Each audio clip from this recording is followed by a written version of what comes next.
எனக்கு கொடுத்த வசனம் உங்கள் மதிலே கொடுக்கும்படியாக அடியால் கொடுந்து வந்து வருகிறேன். தேவன் நம்மோடு பேசும்படியாக நாம் எடுத்துக்கொள்ளலாம்.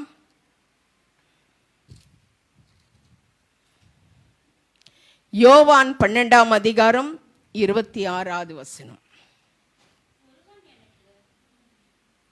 ஒருவன் எனக்கு ஊழியம் செய்கிறவன் ஆனால் என்னை பின்பற்ற கடவான்.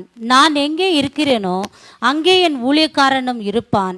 ஒருவன் எனக்கு ஊழியம் செய்தால் அவனை பிதாவானவர் கனம் பண்ணுவார். ஒருவன் எனக்கு ஊழியம் செய்வானால் யார் கனப்படுத்துறாரா? பிதாவானவரே கனப்படுத்துவார் என்று வேதம் நமக்கு அழகாக சொல்லுகிறது. நம்ம யார் கனப்படுத்துறது? மனுஷன் கனப்படுத்தணுமா? பிதாவானவர் கனப்படுத்துவார். யாருடைய ஊழியத்தை செய்கிறார்களோ அவருடைய ஊழியத்தின் நிமித்தமா பிதாவானவர் அவர்களை கனப்படுத்துகிறார். எனக்கு பிரியமானவர்களே, ஊழியங்களிலே வித்தியாசங்கள் உண்டு. இந்த ஊழியம்தான் இல்லை, ஊழியத்திலே அநேக வித்தியாசங்கள் உண்டு.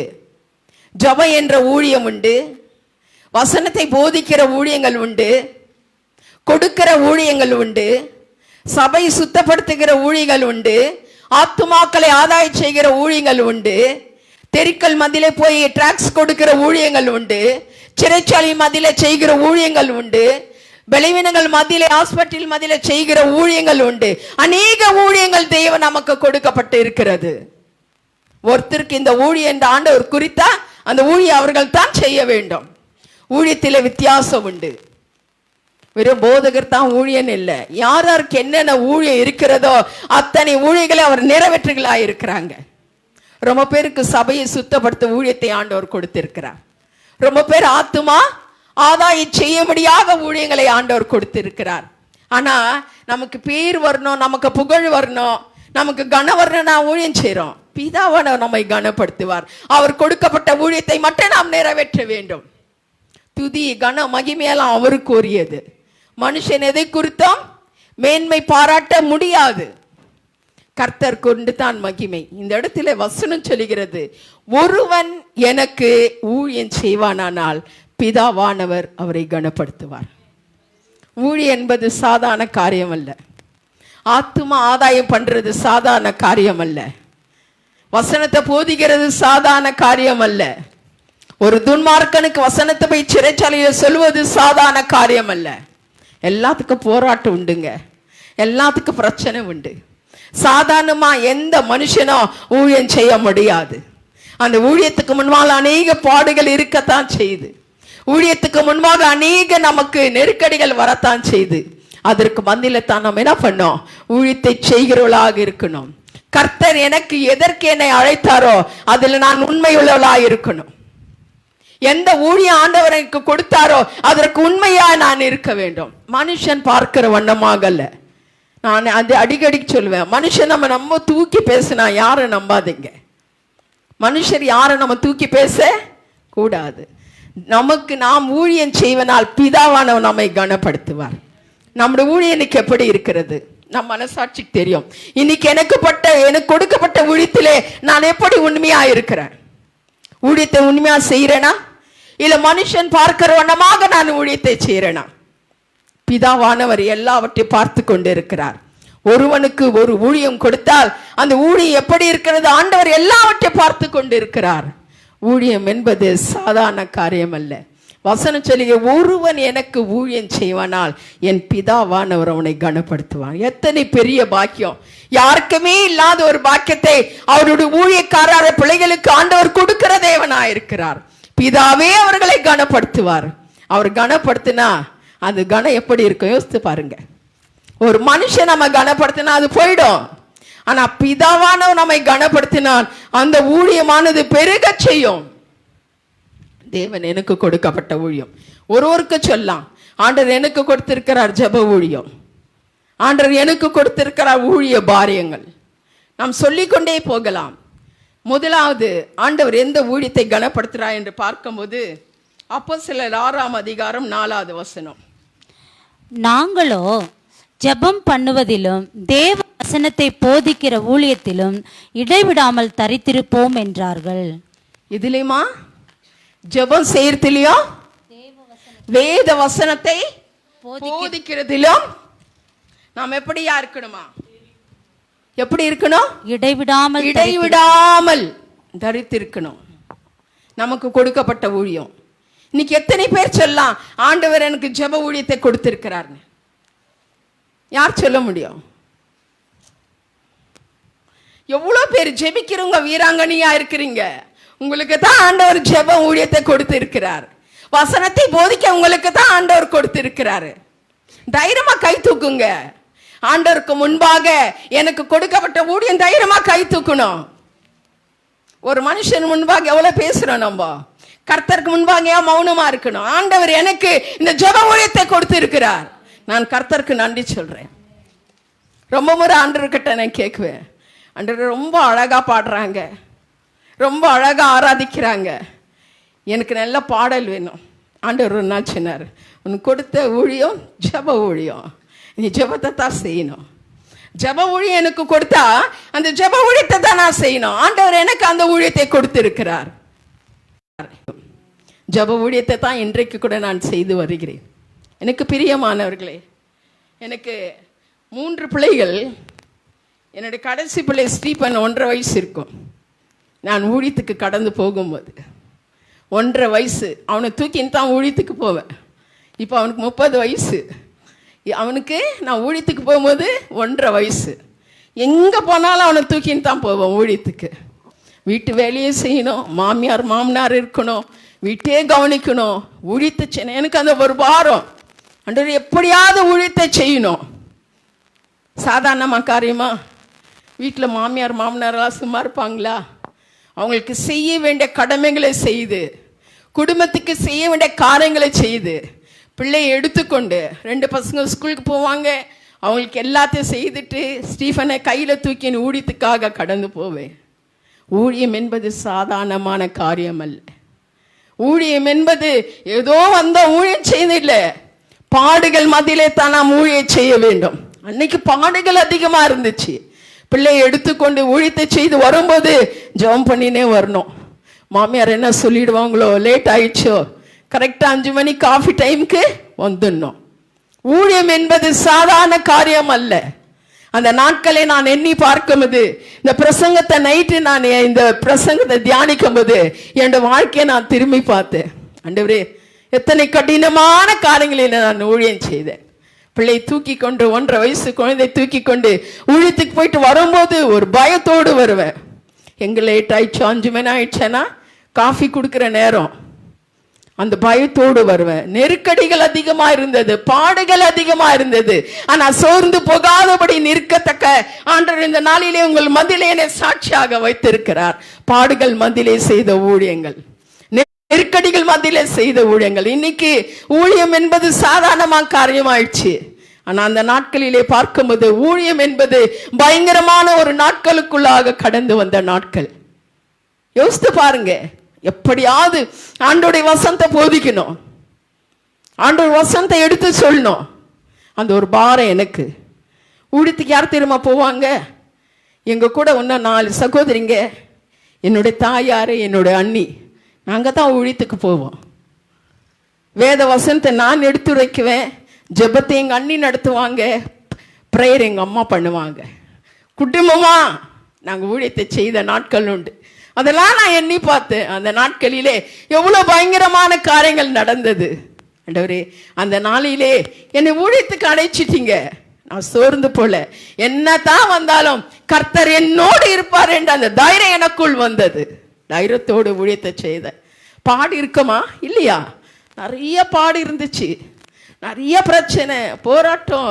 குடும்பத்திலே எனக்கு விரோதமாக எழும்புனாங்க, ஊழியம் செய்யக்கூடாது, போகக்கூடாதுன்னு. ஆனாலும் கூட எனக்கு பிரியமானவர்களை ஆண்டோட சமூகத்தில் உண்மையாய் பேசினேன் தவிர பொய்யான வார்த்தை பேசக்கூடாது. எனக்கு விரோதமா எந்த நாவு எழுப்பினாலும் ஒரு வார்த்தை நான் பேசல. பயங்கரமா ஆச்சு. ஆனா ஒரு வார்த்தை என் வாயிலிருந்து வரல, மௌனத்தோடு இருந்தேன். ஆனால் ஆண்டவர் எனக்காக யுத்தம் செய்தார். நான் பேசியிருந்த அவர் எனக்கு யுத்தம் செய்ய மாட்டாரு. ஆனாலும் கூட கர்த்தர் சொல்றார், ஒருவன் எனக்கு ஊழியம் செய்வனால் என் பிதாவானவன் அவனை கனப்படுத்துவார். இன்னைக்கு உங்கள் மத்தியிலே இவ்வளவு சாட்சியா நிக்கிறேன்னா, அந்த நாளிலே நான் ஊழியம் செய்த நாட்களிலே பட்ட பாடுகள் அதிகமாக இருந்தது. அதற்கு மத்தியிலே சாட்சியாக ஆண்டவர் என்னை நடத்தினார். எனக்கு ஊழியத்திலே பக்கபலனா இருந்தது பாஸ்டர் தான் இருந்தார். குடும்பம் எல்லாம் விரோதமா மாறுச்சு. ஆனா பாஸ்டர் ஒண்டி ஆண்டவர் அப்பா அவர் அறியாது இருந்தார். ஆனாலும் கூட எனக்கு பக்கபலனா இருந்தது பாஸ்டர் தான். ஊழியத்தில் என்னை உற்சாகப்படுத்திந்து ஊழியத்துக்கு அழைச்சின்னு போறது எல்லாம் பாஸ்டர் தான் இருந்தாரு. அதனால தான் தைரியமா என்னால நிற்க முடிஞ்சிச்சு. அவர் எனக்கு விரோதமா இருந்தா ஊழியத்தை என்னால செய்திருக்க முடியாது. ஆண்டவர் நல்ல ஒரு கணவரை கொடுத்தார். கர்த்தருக்கு நன்றி சொல்லலாம். ஏனென்றால் ஒருவன் எனக்கு ஊழியம் செய்வானால் பிதாவானவர் அவனை கனப்படுத்துவான். நமக்கு கொடுக்கப்பட்ட ஊழியம் ஜப ஊழியம். இப்ப யாராவது சொல்ல முடியுமா எனக்கு ஆண்டவர் ஜப ஊழியத்தை கொடுத்தாருன்னு? யாராவது கை தூக்குங்க. ராணேமா ஒண்டியா, மாலதி, வேற யாருன்னா ஜோர தூக்குங்கம்மா. இந்த வயசுல கூட நீங்க ஊழியத்துக்கு அர்ப்பணிச்சுக்கலாம், ஒரு பெரிய பாக்கியம். ஆண்டவர் மகிழ்வாரு. ஜப வாழ்க்கை என்பது சாதாரண வாழ்க்கையும் அல்ல.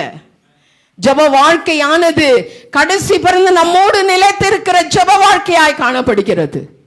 எனக்கு பிரியமானவர்களே, ஜபம் நம்மளோட வாழ்க்கையிலே ஆண்டவர் கொடுத்தார் என்றால் எத்தனை பாக்கியம். என்னோட தாய் 79 வயசு இருக்க ஊழியத்தை செய்தாங்க. சுகர் இருந்துச்சு, பிபி இருந்துச்சு. ஆனாலும் கூட 79 வயசு வரைக்கும் என்னுடைய தாயார் ஊழியத்தை செய்தார்கள். காலையில 5:30 மணிக்கு சபைக்கு போவாங்க. 5 பேர் வயசானவங்க எல்லாம் 70, 79 4 தாய்மார்கள் போய் சபையை திறந்து 7, 8 மணி வரைக்கும் ஜெபம் பண்ணிட்டு முடிச்சுட்டு வருவாங்க. 5:30 மணிக்கு இந்த குளிர் நேரத்தில் கூட என் தாயார் பார்க்க மாட்டாங்க. ஷால் போட்டுக்கொண்டு போய் ஊழியத்தை செய்த நாட்கள் உண்டு. சபையில் ஊழியம் செய்து வீடுகளை சந்தித்து வீட்டுக்கு வரும்போது 11 மணி இருக்கும். 79 வயசுல என்னுடைய தாயார் ஊழியத்தை செய்திருக்கிறாங்க. இன்னைக்கு அந்த சபையில கிட்டத்தட்ட 1000 ஆத்துமாக்கள் இருக்கிறாங்க. அதுக்கு காரணம் இந்த 4 வயதானவர்கள் காலையிலே எழுந்து அவங்க ஜெபத்தை செய்தபடியாலே அந்த சபையில 1000 ஆத்துமாக்களை தேவன் கொடுத்தார். நம்முடைய ஜெபத்துக்கு அத்தனை வல்லமை உண்டு. ஜெபம் வீணாய் போவாது, ஜெபம் வீணாய் போவாது. ஆண்டவர் பெரிய காரியங்களை செய்வார். என்னோட தாய் ஒரு சாட்சி தான். 79 வயது வரைக்கும் அவங்க கொடுப்பட்ட ஜெப ஊழியத்தை நிறைவேற்றினாங்க. 80 வயசுல தான் அவங்க மறிச்சாங்க. 80 வயசுல கூட ஒரே நாள் சிக்காயி மறுநாள் இறந்துட்டாங்க. அது வரைக்கும் ஜெபம் தான் அவங்க வாழ்க்கையில. ராஜுக்கு நல்லா தெரியும், ஒரு நாளைக்கு 5-6 முறை எப்ப பாரு முழங்கால் பட்டுட்டு ஜெபிப்பாங்க. நேரமே இருக்காது, எந்த நேரமும் ஜெபம் தான். ஜெபம் ஒரு வீராங்கனியா என்னுடைய தாயார் விளங்கினார்கள். ஏன் சொல்றேன்னா, இது ஒரு பெருமைக்கல்ல. முதிர் வயதில கூட ஆண்டவரை தேடி ஜெபிக்கும் போது, ஆண்டவர் எனக்கு கொடுத்த ஊழியம் என்று ஜெபிக்கும் போது அந்த ஊழியத்தை ஆண்டவர் நிறைவேற்றுகிறார். ஊழியம் நமக்கு வெவ்வேறு ஊழியம் இருக்கலாம், வெவ்வேறு தாளங்கள் இருக்கலாம். ஆனால் எனக்கு கொடுத்த ஊழியம் எனக்கு எப்படி இருக்கிறது, நான் செய்கிற ஊழியம் எனக்கு எப்படி இருக்கிறது? இன்னைக்கு சாதாரணமான ஊழியம் இல்லை. அந்த நாளிலே பாடுகள் மத்தியிலே, கண்ணீர்கள் மத்தியிலே, போராட்டத்தின் மத்தியிலே செய்த ஊழியங்கள் உண்டு.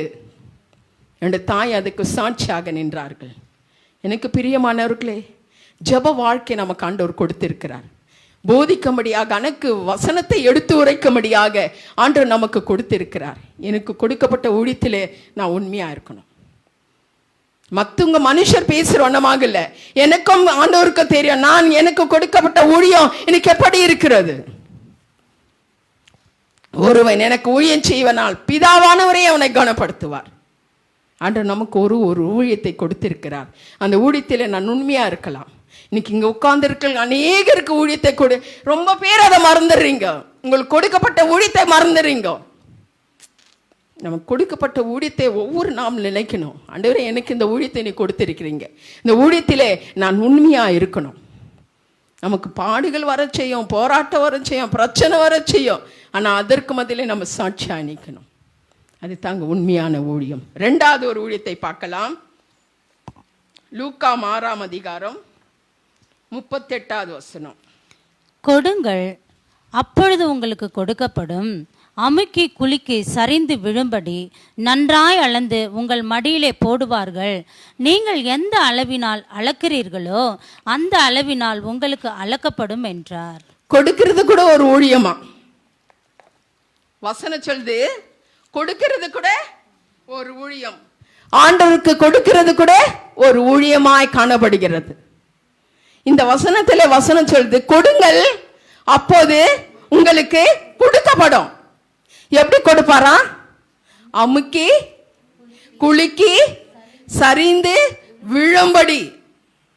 அவர் கொடுக்கிறது அளந்து கொடுக்கிற தேவன் அல்ல, நம் அப்பா கொடுக்கிறது அள்ளி கொடுக்கிற தேவனா இருக்கிறார். ரெண்டாவது ஊழியம் என்ன ஊழியம்? கொடுக்கிற ஊழியம், கர்த்தருக்காக கொடுக்கிற ஊழியம். எனக்கு பிரியமானவர்களே, கொடுக்கிற ஊழியம் மிகவும் பெரிதான ஒரு ஆசீர்வாதமான ஊழியம். கர்த்தருக்கு கொடுத்து பாருங்களே, கர்த்தர் உங்களை எப்படியா ஆசீர்வதிக்கிறார். ஒரு முறை திருச்சிக்கு ஊழியத்துக்கு நான் கடந்து போகும்போது அந்த இடத்துல சில ஒரு ஊழியக்காரர் எங்களோடு பகிர்ந்து கொண்டார். அவர் சொன்ன சாட்சி எங்களை மெய்யாகவே சிலிர்க்க வைத்தது. உண்மையாக நடந்த ஒரு சம்பவம். இந்த நாளில கூட அவர் திருச்சியில் இருக்கிறார். அவர் திருச்சியில் ஊழியம் செய்து இருக்கும்போது அவருக்கு ஒரு அழைப்பு வந்துச்சு. தன்னுடைய பிள்ளைக்கு பேர் வைக்கணும், அதனால 6 மணிக்கு ஃபங்க்ஷன் வச்சிருக்கணும், நீங்க கடந்து வரணும்னு விசுவாசி சொன்னாராம். இவரும் ஆயத்தப்படிட்டாரு. இவர்கிட்ட வண்டி இல்லை, கொஞ்சம் வறுமையில் இருக்கிற ஊழியக்காரு. ஆனால் இவர் பாக்கெட்டில் ஒரு 50 ரூபாய் தான் இருந்துச்சான். இவர் என்ன பண்ணாராம், அந்த 50 ரூபாய் எடுத்துன்னு 2 பஸ் பிடிக்கணுமா. அவர் போகும்போது அவங்க மனைவி அவரை பார்த்து சொன்னாங்களா, உங்ககிட்ட அதிக பணம் இல்லை, 50 ரூபாய் இருக்குது, இதில் போயிட்டு வர முடியுமா, கஷ்டமா இருக்குமேன்னு. அப்போ அந்த ஊழியக்கார் விசுவாசத்தோடு சொன்னாராம், நான் போகிறது ஒரு பிள்ளை முதல் வருஷம் பர்த்டே, நிச்சயமா பர்த்டே முடிஞ்சுது, அவங்க எனக்கு என்ன பண்ணுவாங்க, காணிக்க கொடுப்பாங்க, நிச்சயமா நான் வந்து சேர்ந்துருவேன் சொல்லிட்டு போயிட்டாராம். போனால் பயங்கரமான ஒரு ஃபங்க்ஷன், பயங்கரமான டின்னரு, நல்ல டெக்கரேஷனு, நல்ல ஆடம்பரமான காரியம் எல்லாம் நடந்துச்சு. இவரும் நல்லா திருப்தியாக சாப்பிட்டாராம். சாப்பிட்டு உட்கார்ந்து இருக்கும்போது அந்த குழந்தைக்கு தகப்பனார் வந்து சொன்னாராம், ஐயா ரொம்ப நன்றி, நீங்கள் ரொம்ப நல்லா நடத்தி கொடுத்தீங்க அப்படின்னு. சரி நான் போயிட்டு வரேன்னு சொல்லிக்கலாம். ஐயா போயிட்டு வாங்க, சண்டே பார்த்துக்கலான்ட்டாராம். என்ன சொன்னாரா, ஐயா போயிட்டு வாங்க, சண்டே பார்த்துக்கலாம். என்ன பண்ணுவார், வெறுமையாக வெளியே வந்துட்டாராம். நல்லா சாப்பிட்டுக்கிறாரு, அவரால் நடக்கக்கூட முடியல. சரி எப்படியோ கொஞ்சம் தூரம் நடந்து வந்து தன் மனைவிக்கு ஃபோன் பண்ணாராம், அம்மா இந்த மாதிரி சொல்லிட்டாங்க. அப்போ அந்த அம்மா சொன்னாங்களாம், தைரியத்தோடு இருங்க, ஆண்டவர் நிச்சயமாக அவங்களை வழி நடத்துவார். இதுதான் புத்தி உள்ள ஸ்திரீ இல்லையா? ஐயோ என்ன ஆயிடுச்சு, எப்படி வருவீங்க அப்படின்னு அவங்க பதறல. தைரியமா இருங்க, ஆண்டவர் உங்களை வழி நடத்துவார். அவங்களுக்கு எவ்வளோ விசுவாசம் பாருங்க. சரி இந்த கொஞ்ச தூரம் நடந்து வந்தாராம். கிட்டத்தட்ட ஒரு 2 மைல் தூரம் நடந்து வந்துட்டாராம். அவரால் நடக்க முடியல. ஒரு பஸ் ஸ்டாப்பில் வந்து உட்காந்துட்டாராம். என்னால் இனி நடக்கவே முடியாது, ஃபுல்லாக சாப்பிட்டு வர இருக்கிற. அப்பயே 8 மணி ஆயிடுச்சு. உன்னை வீட்டுக்கு போனான்னா எத்தனை மணி ஆகுதுன்னு தெரியல, இனி என்னால் நடக்க முடியல. சோர்ந்து போனவர் ஆய்க்கூட அந்த பஸ் ஸ்டாப் ஸ்டாண்ட்ல உக்காந்துட்டாராம். என்னால் நடக்க முடியல சாமி, நான் என்ன செய்வேன். அந்த இடத்துல ஒரு சகோதரன் வாகனத்தில் வந்து அவர் அந்த ஃபங்க்ஷனுக்கு தான் போயிட்டாராம். ஐயா என்ன இந்த இடத்துல உட்காந்துக்கிறீங்கன்னு. அப்போ அவர் சொன்னாராம், பஸ்ஸுக்கு வெயிட் பண்ணி இருக்கிற ஒன்றும் பஸ் வரலன்னு, நான் உங்களை வீட்டில் ட்ராப் பண்ணிடுறேன் வாங்க ஐயான்னு சொல்லிட்டு அவரை வண்டியில் உட்கார வச்சுன்னு அவங்க வீட்டுக்கிட்ட போய் அவர் ட்ராப் பண்ணாராம். ட்ராப் பண்ணிட்டு அவர் இறங்க போது அவர் பாக்கெட்டில் விட்டு எவ்வளோ இருந்துச்சோ தெரில, அதை எடுத்து அவர் கையில் கொடுத்து, ஐயா ஒரு சின்ன காணிக்கை நீங்கள் வச்சுங்க அப்படின்னாராம். இவரும் ஜெபம் பண்ணிட்டு காணிக்கை வாங்கி வீட்டுக்கு வரும்போது அதில் 1000 ரூபாய் அவர் வச்சுருந்தாராம்.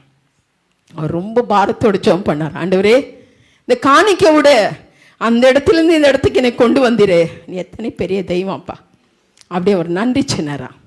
நன்றி சொல்லிட்டு கொடுக்காத அந்த சகோன்னு கூட ஜெபம் பண்ணாராம், ஆண்டவரே அந்த சகோனை கூட நீ ஆசீர்வதிக்கணும். ஒரு சில வாரம் கடந்து பண்ணுது, அவருக்கு ஒரு ஃபோன் வந்துச்சான். யார் ஃபோனு, அந்த ஃபங்க்ஷன் நடத்தினாரு அந்த குழந்தைக்கு அப்பா அவர் ஃபோன் பண்ணாரா, ஐயா கொஞ்சம் சீக்கிரம் ஹாஸ்பிட்டலுக்கு வரணும், என் பிள்ளை ரொம்ப சிக்க அட்மிட் ஆகிட்டுக்குது, அதனால் நீங்கள் உடனே வந்து ஜெபம் பண்ணணும். கொஞ்சம் தாமதம் இல்லாத உடனே போனாராம். உடனே போய் அந்த பிள்ளைக்காக ரொம்ப பாரத்தோடு ஜெபம் பண்ணிட்டு வந்துட்டாராம். வந்துட்டு அடுத்த வாரம் சர்ச்சுக்கு வந்தாங்களாம். அப்போ அவர் நின்று சாட்சி சொன்னாராம், என் பிள்ளை ரொம்ப பயங்கரமாக சிக்காயிடுச்சு, கிட்டத்தட்ட ஹாஸ்பிட்டல் பில்லு எனக்கு 45,000 வந்துச்சு, ஆனாலும் கூட பயங்கரமான சிக்கு. ஆனால் பாஸ்டர் வந்து ஜெபம் பண்ணி என் பிள்ளை பரிபூர்ண விடுதலை பெற்றுச்சு சாட்சி சொன்னாராம். 1000 ரூபாய் கொடுத்துட்டு போனாரு, அவரும் சாட்சி சொன்னாராம். நான் அன்னைக்கு பாஸ்ட்டு பஸ் ஸ்டாப்பில் உட்காந்துருந்தாரு, அவரை வீட்டில் இட்டுன்னு போய் ட்ராப் பண்ணிட்டு என்னால் முடிஞ்ச ஒரு சின்ன காணிக்கத்தான் அவர் கொடுத்தேன். 5 வருஷமா என்னோட நிலத்துக்காக நான் போராடி கொண்டு இருந்தேன். 5 வருஷமா போன இடத்துல எல்லாம் தோல்வின்னு வந்துச்சு தவிர அந்த கேஸ் என் பக்கமே இல்லை. திடீர்னு போன வாரம் கேஸ் ஆரம்பிச்சிச்சு. எனக்காக ஒரு லாயர் எனக்காக வழக்காடி அது என் பக்கமா திருப்பிட்டாரு. 1 கோடி பணம் எனக்கு கிடைச்சிச்சு.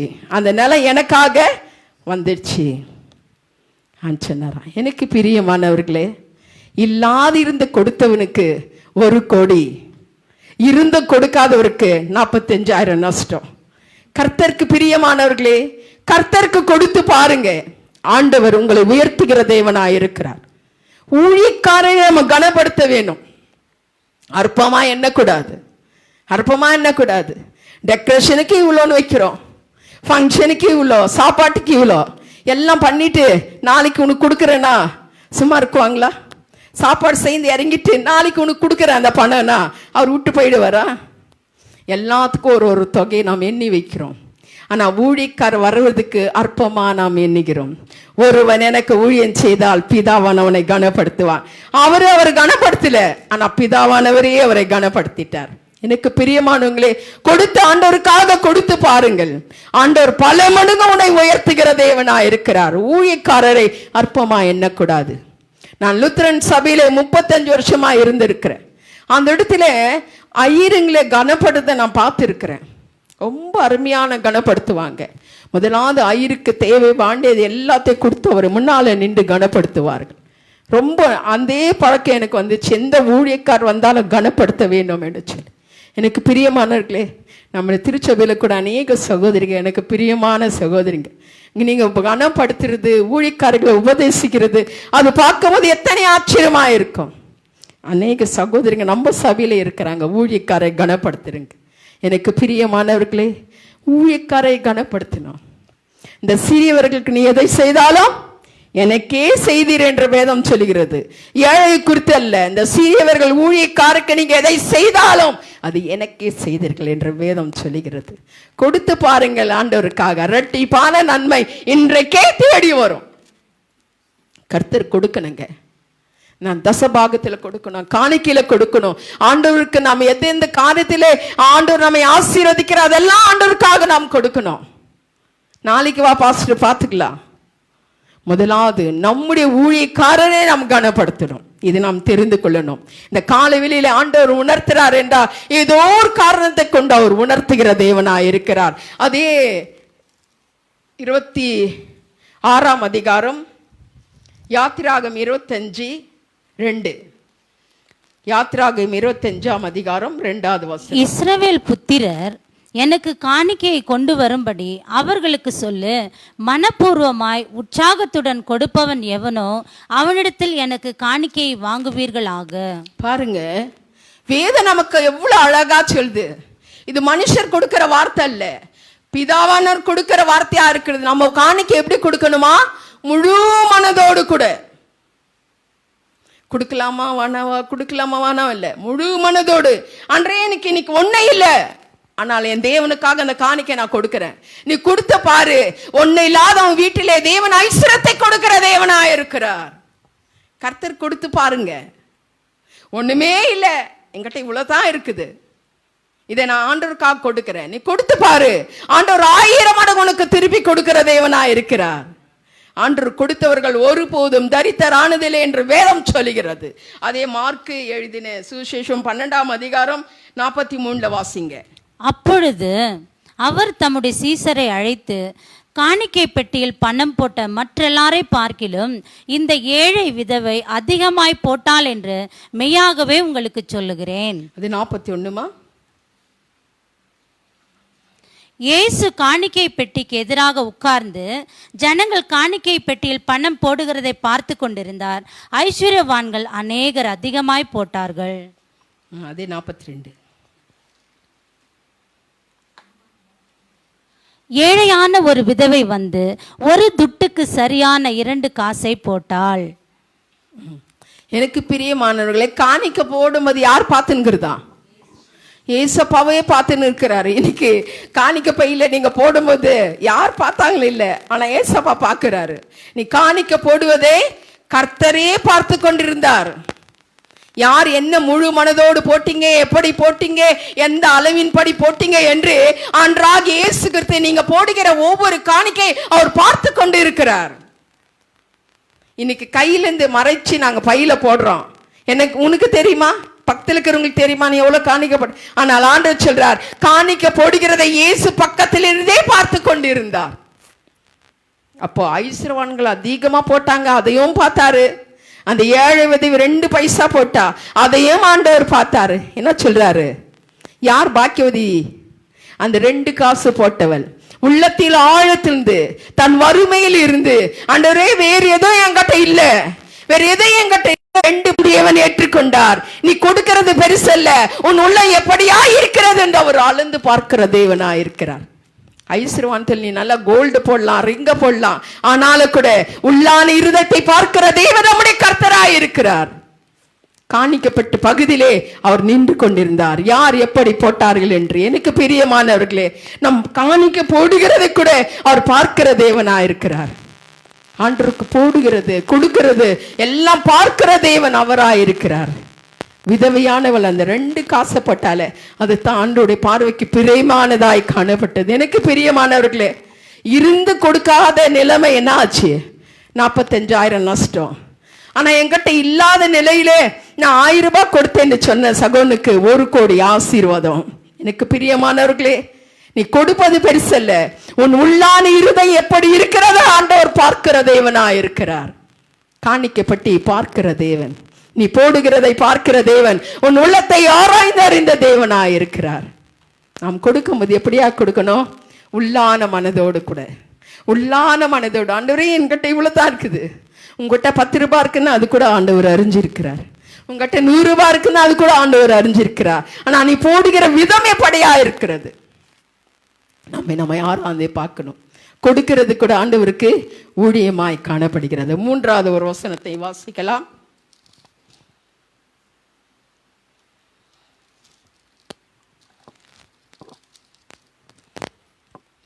2 தீமோத்தேயு 4ஆம் அதிகாரம் 5வது வசனம். நீயோ எல்லாவற்றிலும் மன தெளிவுள்ளவனாயிரு, தீங்கு அனுபவி, சுவிசேஷகனுடைய வேலையை செய், உன் ஊழியத்தை நிறைவேற்று. ஊழியக்காரருடைய பாடு வசனம் என்ன சொல்லுது? பாடு, தீங்கு அனுபவி, சுவிசேஷகனுடைய வேலையை செய், உன் ஊழியத்தை நிறைவேற்று. ஊழியக்காரர் என்பது கூட பாடு, லேசான பாடுகள் அல்ல. நம்ம வீட்டில் இன்னைக்கு 3 பிள்ளைங்க இருக்கிறாங்கன்னா அந்த 3 பிள்ளைங்களை நம்ம பார்க்கறதே கஷ்டமா இருக்குது. ஆனா ஒரு ஊழியக்காரர் 300 ஆத்துமா பார்க்கணும்னா அது லேசான காரியம் அல்ல. யோசித்து பாருங்க, 3 பிள்ளைங்களை வீட்டில் வச்சுன்னு 3 பிள்ளைகளை கண்காணிக்கிறதே லேசான காரியம் இல்லை. ஒரு பிள்ளை இப்படி போகும், ஒரு பிள்ளை அப்படி இருக்கும், ஒரு பிள்ளை நல்ல விசுவாசம் இருக்கும், ஒரு பிள்ளை ஜெபமே பண்ணாது. அந்த 3 பிள்ளைகளை நம் வீட்டிலே அந்த பிள்ளைகளை சரியாக வளர்ப்பதே நமக்கு கடினமா இருக்குன்னா, ஒரு சபையில கொடுக்கப்பட்ட ஒரு ஊழியக்காருக்கு 300 ஆத்துமா கொடுப்பார் என்றால் அவர்களை நடத்துகிறது லேசான காரியம் அல்ல, லேசான காரியம் இல்லை. பாடு அனுபவிக்கணும், துக்கத்தை அனுபவிக்கணும், சுவிசேஷ வேலத்தை செய்யணும். இன்னைக்கு 300 ஆத்துமா இருக்கிறாங்கன்னா ஒரு ஆத்துமா இப்படி போவோம், ஒரு ஆத்துமா அப்படி போவோம், ஒரு ஆத்துமா இப்படி போவோம், ஒரு ஆத்துமா முள்ளில விழுந்து மாட்டிக்கும், அதை போய் எடுக்கணும். ஒரு ஆத்மா தவறான வழியில ஓடி கால் உடைஞ்சிருக்கணும், அந்த காயத்தெல்லாம் கட்டணும். ஊழியக்காரோட வேலை இதுதான். 300 ஆத்மாவை சரிப்படுத்துகிறது லேசான காரியம் அல்ல. ஒவ்வொரு நாளும் ஊழியக்காரோட பாடுகள் அதிகமா இருக்கிறது.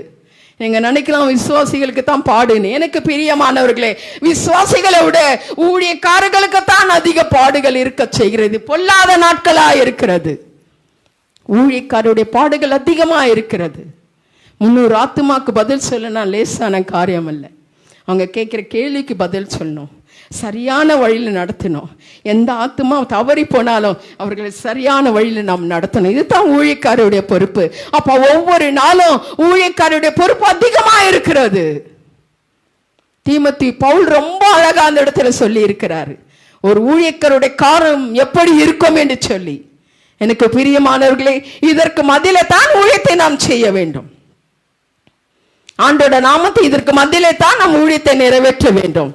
ஐயோ, என்னால நடத்த முடியாது, இந்த ஆத்மா கூட என்னால போராட முடியாது, விட்டுவிட முடியாது, தேவன் எனக்கு கொடுத்த ஊழியம் நான் நிறைவேற்றணும். 300 ஆத்மா உன்கிட்ட கொடுக்கறனா அதுக்கு நீ பொறுப்பாளியா இருக்கணும். 1000 ஆத்மா கொடுக்கிறார் என்றால் அதுக்கு பொறுப்பாளியா இருக்கணும். ஒரு ஆத்மா கூட சிதறடைந்து போக கூடாது. 100 ஆத்மா கொடுத்தா 100 ஆத்மாக்கு நீ பொறுப்பாளியா இருக்கணும். பாடு இருக்கத்தான் செய்யும், அதற்கு மத்தியில தான் ஆத்மாவை நாம் ஆதாய செய்ய முடியும். எனக்கு பிரியமானவர்களே, ஊழிய விசுவாசிங்க தவறி பேசலாம் அல்ல, ஆனாலும் கூட ஊழியக்காரர்கள் அவர்களை பக்குவமாய் நடத்த வேண்டும், பக்குவமாய் நடத்த வேண்டும். ஊழியக்காரர்களுக்கு கொடுக்கிற பொறுப்பு அதிகமாக இருக்கிறது. நீங்க ஞாயிற்றுக்கிழமை ஒரு நாள் வந்துடுறீங்க, ஆனா வாராலாம் உங்களுக்காக செபிக்கிறது யாரு? போதகர் தான் செபிக்கிறார். உங்களுக்காக திறப்புல நிற்கிறது ஜெபிக்கிறவர் அவர்கள் தான். ஒவ்வொரு குடும்பங்களை விசாரிக்கிறவர் அவர் தான். ஒவ்வொரு குடும்பங்கள் நிலங்கள் எப்படி இருக்கிறது ஆராய்ந்து அறிகிறவர் அவர் தான் இருக்கிறார். அப்போ ஊழியக்காரருக்கு பாரம் அதிகமா இருக்கிறது. எனக்கு பிரியமானவர்களே, இது வருஷம் செஞ்ச ஒருவன் எனக்கு ஊழியம் செய்வனால் என் பிதாவானவர் கனப்படுத்துவார். இதற்கு மத்தியிலே தான் நம் ஊழியத்தை நிறைவேற்றுகிறவர்களாக நாம் இருக்க வேண்டும். எனக்கு பிரியமானவர்களே, உங்களுக்கு கொடுக்கப்பட்ட ஒவ்வொரு ஊழியத்தை நீங்க நிறைவேற்றுங்க. பாடு வர செய்யும், ஊழியக்காரர்களுக்கு அநேக பாடுகள் வர செய்யும், அநேக துன்பங்கள் வர செய்யும், அநேக போராட்டங்கள் வர செய்யும். விசுவாசிகளோட ஊழியக்காரருக்கு தான் பாடுகள் அதிகமாக இருக்க செய்யும். அதற்கு மத்தியிலே தான் ஆண்டவர் நடத்துவார். ஆண்டவர் நம்மோடு கூட இருக்கிறார். ஆண்டு அவருடைய நாமம் ஒன்றையும் மகிமைப்படணும், தவிர ஒரு மனுஷோட நாமம் மகிமைப்படக்கூடாது. எந்த மனுஷோட நாம பெருமை பாராட்டக்குரியதல்ல, தேவனுடைய நாமம் ஒன்றையும் மகிமைப்படணும். இன்னைக்கு எந்த ஒரு காரியம் செய்தாலும் கூட ஆண்டவராகிய இயேசு கிறிஸ்து வாழ்க்கையில செய்தார், அவருடைய நாமத்துக்கு ஸ்தோத்திரம், தவிர மனுஷனுக்கு செய்தான் நாம் சொல்லக்கூடாது. ஒரு சின்ன பையன் பட்டத்தை ஓட்டின்னு இருந்தானா, அப்ப நூல் அவன் கையில சுத்தி இருந்துக்குல. அப்போ அந்த இடத்துல ஒரு சகோதரன் சொன்னாரா, பட்டை எங்க இருக்குதுன்னு தெரியல, நூல் மட்டும் கையில இருக்குதுன்னு. அதுக்கு அந்த பையன், சின்ன பையன் சொன்னா, பட்டை ஏதோ ஒரு இடத்துல இருக்குது, அது மட்டும் நான் நம்புறேன். ஏன்னா பட்டை எங்காவது போயிட்டு இருந்தா என் கையில இருக்கிற நூல் என்ன ஆயிட்டுக்கோம், போயிட்டுக்கோம். என் நூல் கையில இருக்கிறதுனால பட்டை ஏதோ ஒரு இடத்துல இருக்குது, நான் நம்புறேன். பட்டை ஏதோ ஒரு இடத்துல இருக்கிறது. ஆண்டவர் ஏதோ ஒரு காரியத்தை உனக்கு மறைமுகமா செய்யறாரு, நீ விசுவாசிக்கணும். ஆண்டவர் என்னோடு கூட இருக்கிறாரு, அவருடைய கரத்துல நான் இருக்கிறேன், நீ விசுவாசிக்கும் போது தான் அந்த விசுவாசம் உன்னை உயிர்ப்பிக்கும். எனக்கு பிரியமானவர்களே, சொல்லிக்கொண்டே போகலாம். உங்களுக்கு கொடுத்த ஒவ்வொரு ஊழியத்தை நீங்க நிறைவேற்றணும். ஊழியம், ஜெப ஊழியம் இருந்தாலும் சரி, போதிக்கிற ஊழியம் இருந்தாலும் சரி, நம்ம கொடுக்கிற ஊழியம் இருந்தாலும் சரி, அந்த ஊழியத்திலே கர்த்தருடைய நாமம் ஒன்றே மகிமைப்படணும். எனக்கு ஊழியம் அற்பமா என்னாதீங்க, உங்களுக்கு கொடுத்த ஊழியத்தை அற்பமா என்னாதீங்க. எந்த ஊழியமானாலும் சரி, அது பொறுமையோட நீங்க செய்யுங்க, அதிலே ஆசீர்வாதம் அதிகமாய் காணப்படுகிறது. கர்த்தர் உங்களை கனப்படுத்துகிற பிதாவானவரே உங்களை கனப்படுத்துகிற தேவனாய் இருக்கிறார். ஜெபிக்கலாமா? கண்களை மூடினோனமாக கூட கர்த்தரை நோக்கி நாம் ஜெபிக்க போறோம். வல்லமையான தேவன், மகிமையான காரியங்களை செய்கிற தேவன்,